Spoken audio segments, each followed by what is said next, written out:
Welcome to Midlife. Now what? Unfiltered conversations between two women who are smack in the middle of it all. This is for every woman who's ever thought, wait, is this it? One married, one divorced, both raising kids, redefining careers, balancing family, and rediscovering who we are in this next chapter. We talk about everything no one posts about, from identity and relationships to purpose, parenting, and all the shifts that come with it. Because midlife isn't a crisis, it's a reawakening and a reconnection. Some days it feels like starting over. Other days, it feels like finally coming home to yourself. Hey, you're not alone. So grab your coffee Or your wine. and let's get honest about all of it. Midlife, now what? Streaming wherever you listen to podcasts. Hi, and welcome to episode 2. So today we're going to be talking about when we don't recognize ourselves anymore. I don't know about you, but for me, I feel like there's just a moment in every woman in midlife's life where we wake up one day and we realize that we've been everything for everyone else, and we look in the mirror and we don't recognize ourselves anymore. Yeah. I mean, I saw a picture of myself there 5 years ago, and I didn't even recognize her. Yeah. I just feel like I'm a totally different person now, not just the face, but also the energy. It was just completely different energy. It's like your spark shifts. We move into a different season and we can't really figure out where we went, nor do I really necessarily want to be that Yeah. woman in the picture from 5 years ago. Yeah, no, I totally can resonate with that. I mean, I feel like even just since COVID, right? Even just 5, 6 years ago, so much of life has changed. I think everybody feels that impact. Everybody can relate to what we're saying there. And the same, especially when you see those like pop-ups on like social media and it's like, oh, where you were 2 years ago, 3 years ago. I'm just like, oh my gosh, that was me, or that's what I looked like, or oh, I was carrying a little extra weight, or I was more fit, or oh, who is that woman? And was she happy? Was she fulfilled? Can you look at that picture or remember that time, and how does it sit in your body? Where do you feel it in your body? Do you feel like, wow, she really had it all together then, or she was thriving in her career? Or do you look back at it and think, oh my gosh, she was smiling with her kids and her partner in the photo, but man, was she a mess inside. And so, yeah, I think all of us can relate on some level with definitely having those pop-ups. And I feel like sometimes you love them. And sometimes I'm like, oh my gosh, please don't ever pop up on my screen again. Like, how do I delete you permanently from any memory whatsoever? Because man, was I just like in the weeds, just surviving, not thriving. I think that's exactly right. Surviving, not thriving. Or we felt like we were thriving in the moment. And then there are other times where I'm like, I know I was just barely surviving and I felt it. Or thriving. And now in retrospect, you look at it or feel like you're thriving. In retrospect, you look at yourself and you're like, I wasn't thriving. Yeah. I wasn't thriving. This is me thriving now, but it's all about that perspective. Let's be very clear. Erin and I don't, nor will this show ever be about bashing the other sex or man bashing or anything like that. But we will keep it very honest with female conversations and wife, girlfriend, mom conversations. I remember during COVID when I was so excited to finally move back west. I'm originally from Southern California.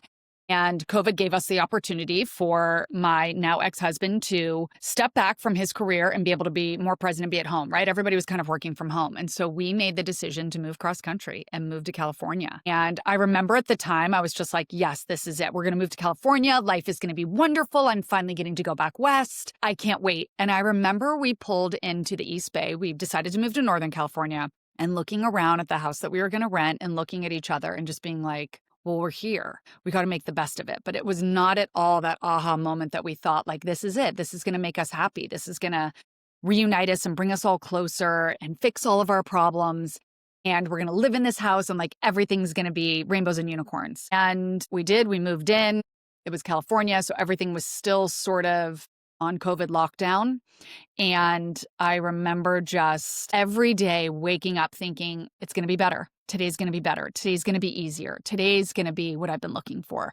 Today's going to solve all my problems, and I'm going to wake up with that smile on my face, and everyone's going to be thriving and doing great. And I remember just every day that we were there, it just getting harder. And I feel like the days getting a little bit longer and a little bit darker. And that's when I knew I was like, California is not going to solve my problems.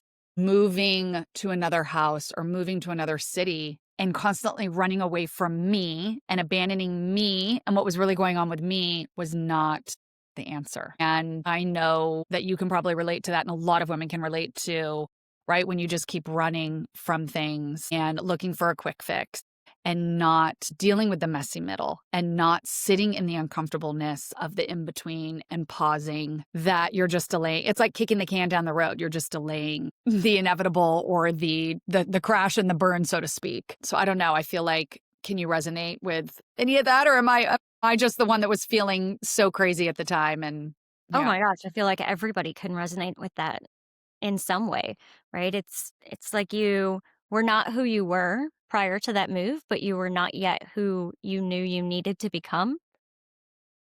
And it was that in between, that messy middle that you're yeah, referring to. And so how do we normalize that? How do we recognize that there are just going to be those seasons in life and allow ourselves to sit in them so that we can then become who we need to become? yeah.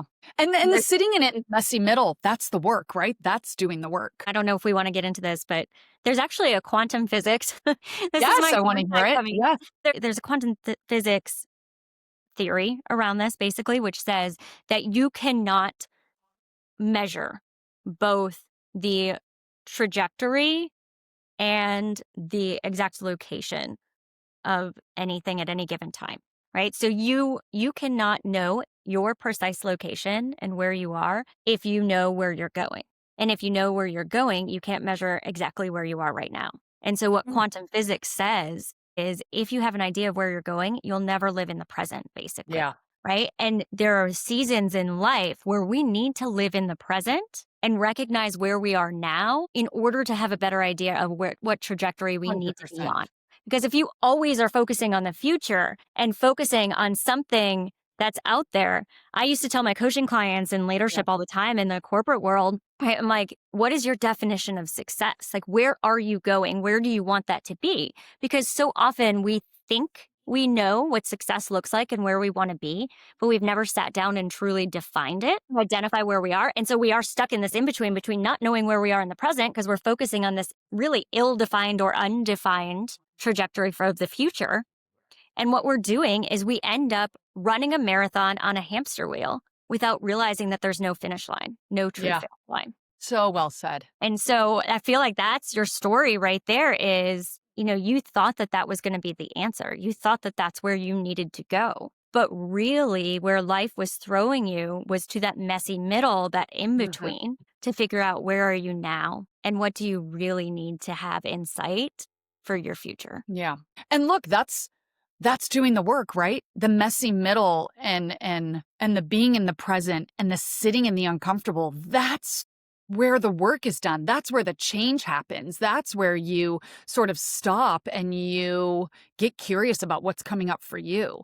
You get curious and okay, where do I feel this in my body and what's going on with me and what emotions are coming with this? And, where do I want to be? Because like what you were saying with, if you're constantly focused on the future or what success is defined for you, if you think too big and you think, oh my gosh, how am I going to get there? And you're not focused on the process of getting there, but just the outcome, sometimes thinking really big like that too can be very overwhelming and will shut your nervous system down and you'll find that you do nothing. You find that you are then operating out of a place of fear and you're like, well, that's too big. And then you create these narratives that you're just like, I could never do that. I'm never going to be that success, right? All of your like fears and your limiting beliefs pop into your head. And then you're like, okay, well, I can never do that. And it's too big for me. And I'm never going to make that kind of money. So I'm just not going to do anything. And then you're paralyzed by fear.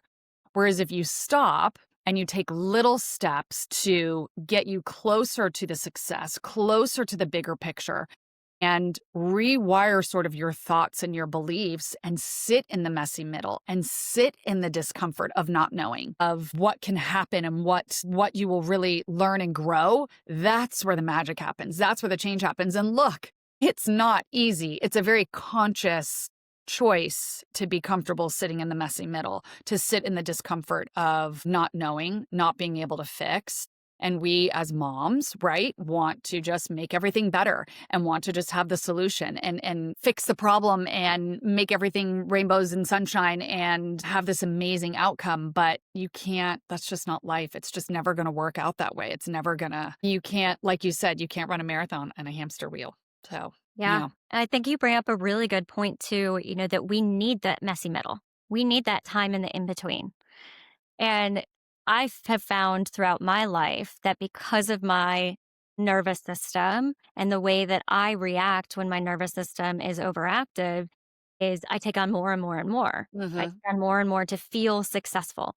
And so I never allowed myself to sit in that messy middle. I never allowed myself to sit in the in between. Instead, when I had a moment to pause, I was like, oh, I'm going to go volunteer for this, or I'm going to go Hmm. take on this project, and I'm going to try this and that. Because for me, I thought that that is what my body needed, when in fact it needed the stillness. Yep. So true. So true. And if you're just busy, busy, busy, guess what? You don't have time to stop. You don't have time to pause. You don't have time to reflect. You don't have time. I remember for years, oh my gosh, probably 40 years of my life, if I sat still or if I were alone or if I even thought of going to a restaurant and having a meal by myself, or I just sat and watched a show on the couch by myself. I remember the discomfort of sitting there and all the thoughts that would come into my head and the narrative that I would tell myself of you're being lazy, you're unmotivated, you should be doing laundry, you should be cooking a meal, you should be making advent calendars from scratch for your children so that Christmas is the most magical time ever for them. Because if you don't do those things, then like, are you a good mom? Are you a good person? Are you a good friend? And then you get up from the couch and you're like, nope, got to keep going. When in reality, your nervous system and your inner child and the inner you is saying, please just sit. Please listen to us and know that we're tired and that we're overwhelmed and that we're exhausted from trying to make everything perfect for everybody else. And you just are like, I know for me, for years, I remember people would be like, well, what's your inner child telling you? And I'd be like, I'm sorry, what? I don't talk to little me. Like, I don't even know what you're talking about. I wouldn't even allow myself to go into that work, to even allow emotions to come up because I would just keep pushing them down because it was too scary. It was too scary. It was too much of the unknown. It was too overwhelming. And I see so many people, men and women, children, struggle with that, struggle with just being, with normalizing the in between, with, it's like, look at our generation of our children now, right? Like they sit down for a meal at the counter or they come to breakfast. I mean, I have older teens and they are on their phones and they're swiping, swiping, swiping, and they're totally feel the need that something has to be entertaining them, that something has to be, right? That's like an emotional pacifier for them to just scroll social media. Because if you're entertaining me and making me laugh and I'm watching a 10-second clip on some crazy person making, a chocolate mousse in their kitchen or something like that, then I don't have to think about anything. I don't have to think about my test that's coming up. I don't have to think about that boy or that girl that didn't call me back. I don't have to sit with my own thoughts and emotions because you're occupying my time. And I see my kids do it and I'm like, put the phone down and just be present and Yes. tell me about your day and have a conversation with me. And it's adults do it too. We just lose ourselves in the mindless scroll because sitting with our own thoughts and emotions is too scary. And I just really, really, really encourage you. I actually had a therapist recently tell me, I want you to set a timer on your phone for 3 times a day, morning, afternoon, and night. And that timer is going to go off same time every day. And I want you to pause for 2 minutes and check in with your nervous system. How are you feeling? How does your body feel? What is going on for you? What's coming up for you? Can you pause and can you look outside at the window? Look out the window and look at the wind blowing in the palm trees. Anything to check in, put your hand on your heart and your stomach. Go for a 2-minute walk outside and just feel the ground underneath your feet. But anything that can help you be present with your body and with any emotions that are coming up for you. And it's been so healing. And my kids hear my alarm go off and they're like, Mom, time to regulate. I'd love to go back to what you were saying about sitting on the couch and feeling like you have to get up and do something.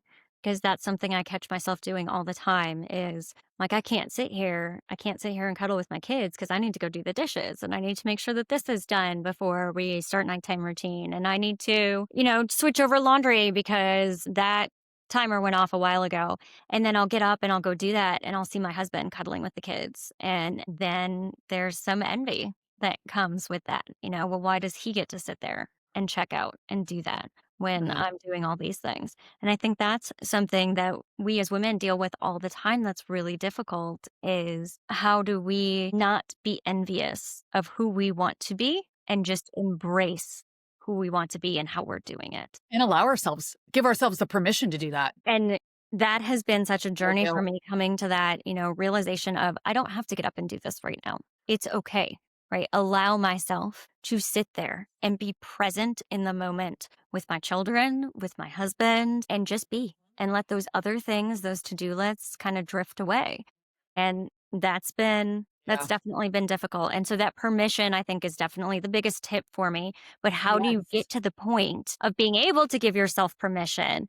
That is really truly the hard part Without the guilt. without the guilt. And for me, it was a mindset shift. And it does take that work and that shadow work and that inner Yeah. child work and that healing of the nervous system and calming of the nervous system. And so therapy for me was another big one. And making sure that started to recognize some of those things, had that mirror reflected back on me. There's a great book called The Shadow Work Journal that helped me through some of that. And then just all the nervous system regulation. And I've got a great supplement for that that's really helped. And so finding some of those additional tools has been really helpful for me when it comes to Yeah. that. Activating and stimulating the vagus nerve has been a big part of that also.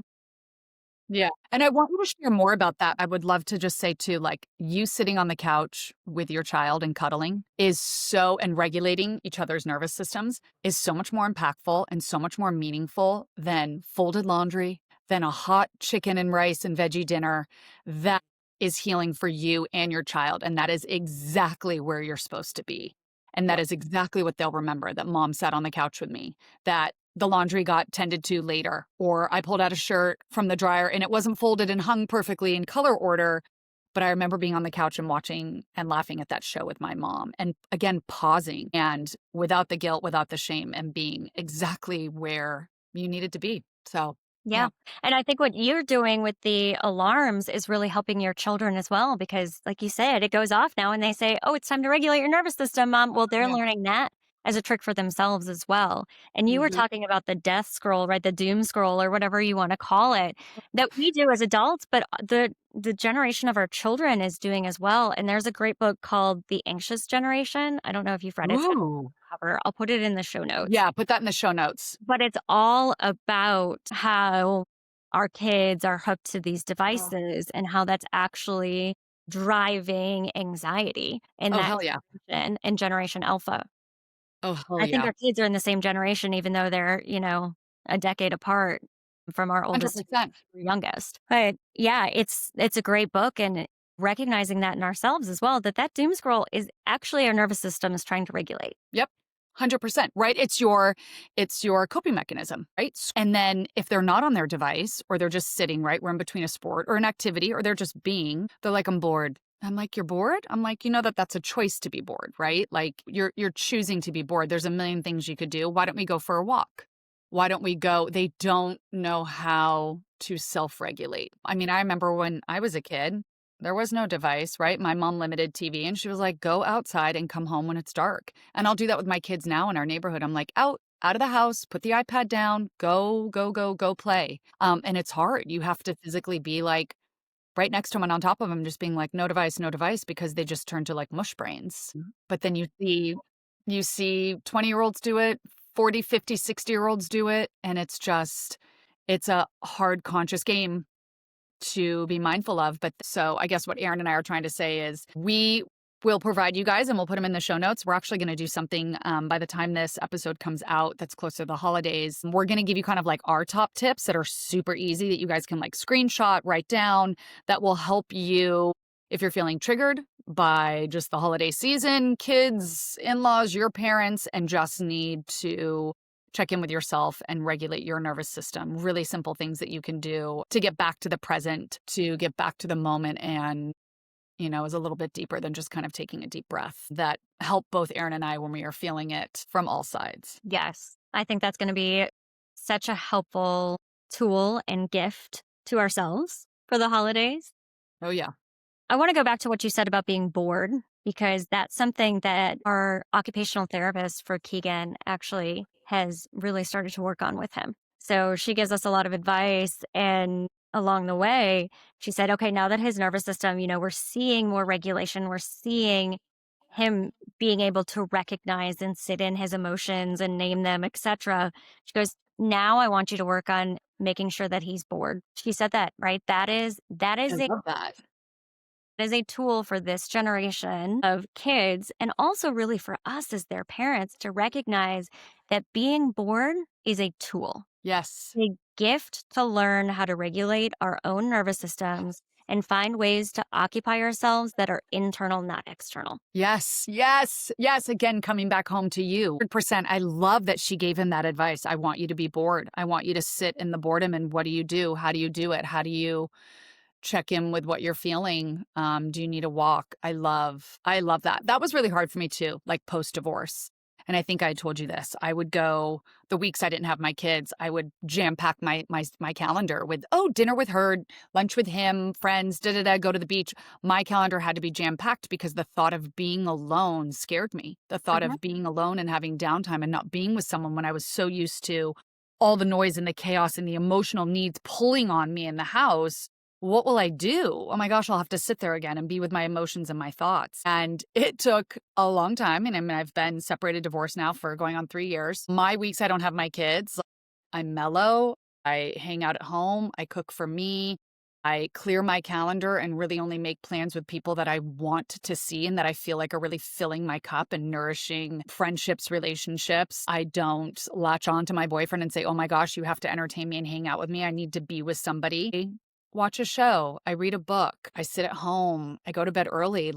And that's where I'm healing. I can feel myself healing. I can feel myself relaxing. I can feel myself checking in with my emotions and my body, right? Very much, I'm sure, like Keegan does, right? So I'm not bored. I'm just with myself. And what does that feel like? And what does that bring up for you? I love that. I had a therapist once. I had always had, I don't know what you want to call it. I want to say maternal, but that's not really it. But I had pregnancy anxiety, and pregnancy induced anxiety, I guess would be the term for it. Yeah. And I saw a therapist during that time. And then with some postpartum anxiety, saw a therapist as well. And one of the things that she said that will always stick with me is think about your nervous system and your level of anxiety as RPMs on a car. And if you're always driving at 4 RPMs and you see that as normal, when you spike up to 9, then you're going to go back and find 4 because that's your comfort level, that's your norm. But if you're constantly driving at 4 RPMs, you're going to require more maintenance. There's going to be more wear and tear on your vehicle, your body, right? And so the idea is to recognize that, okay, what is my normal? Shoot, my normal is running at 4 RPMs. How do I then work on getting myself down so my normal is 2 or 1 or 0? And really working on figuring out where that is and what that looks like. And Love it. so, exactly what you were just saying, Jenny, that made me visualize, right? That RPM analogy of sitting on the couch is allowing yourself, watching a show, reading a book is allowing yourself to find that Yeah. 2 or 1 or maybe even 0 RPM level that so many of us don't allow ourselves to get to. This is a daily choice, conscious choice that we, based on pivotal moments in our midlife that have stopped us and forced us to say, now what? Because this path and this trajectory and this course is not working for us. And we feel like so many of you will have that aha moment, have had that aha moment, and are like, yes, help me. How do I navigate this without shame, without guilt, without beating myself up, without making some sort of drastic change that, again, your nervous system probably won't let you do out of just, fear of the big changes. It's little small steps and experience that we want to share with you guys on this podcast that has helped us. And we hope that you guys find it useful and helpful and that it resonates with you as well. No, I think these tools are going to be great. And part of the focus of our podcast is making sure that you feel like you're a part of the conversation, right? That you're one of us, that we're all going through this together. And I want you to know that we are. And so when we provide these tools, it's meant to be a tool in the toolkit. It's not meant to be a solution. You figure out what works for you because we all have different tools that work for us in our unique Mhm. circumstances. And yet at the same time, we find that commonality in that we've lost ourselves and our identity in this midlife chaos. And so, what do we do to find ourselves again? And so, I think Yeah. it's really important to recognize that you haven't lost yourself. We're just gone for a short We're period of coming time back home. in that in between, that messy middle. And we actually have to allow ourselves to sit in that in order to find Mhm. what our trajectory and new identity looks like in this season of Yeah. life. And we're actually going to include our email in the show notes because we'd love to hear from you guys. We'd love for you guys to write in and tell us if you're in your messy middle, what it's looking like for you, what you're going through, how you're feeling. If this resonates with you, we love to hear from you guys. So, like I said, we'll drop our email in the show notes for you guys to reach out, share the story. It can be anonymous. And then I think, too, Erin and I were chatting about, as we start to get more and more in the podcast, this is only the second episode. We're going to have guests come on. They're going to chat with you that are more experts in nervous system and health and wellness and all that kind of stuff and get their opinion as well. But I think too, we would love to have, like, we're going to do an episode here and there where it's like you guys write in questions and we answer them and see that if it resonates with like other listeners and stuff like that. So definitely write in any questions you have or situations. We're going to compile those and then we'll do a few episodes for sure where we're answering those questions. Yes. And maybe one day we'll even have a live audience for some of those. That would be super fun.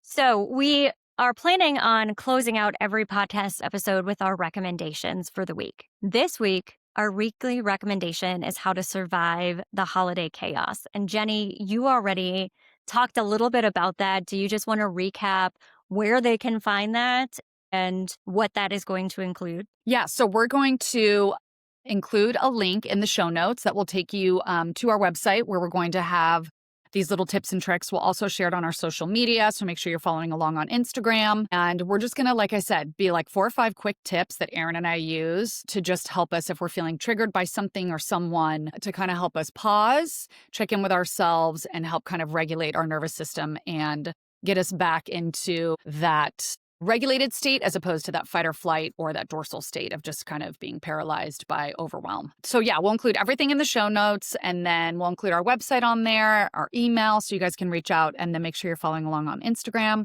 We'd also love for you to rate the show, share it with your friends. Erin and I are chatting a little bit about like a giveaway that we're going to do, maybe closer to the holidays for people liking or rating and sharing the episodes. So we'd love to hear from you guys what you want more of, what you want to see. We're doing this. This is very healing work for Erin and I to be able to chat with you guys, but also want to know what resonates with you guys and what you want to hear more of. And yeah. So, our email address is hello@midlifenowwhatpodcast.com, website www.midlifepodcast.com, Instagram handle is at midlife.nowwhat. We just want to make sure that we all remember you haven't lost yourself. You're just meeting her again, and she's not done evolving. Thank you all, and we'll see you on episode 3.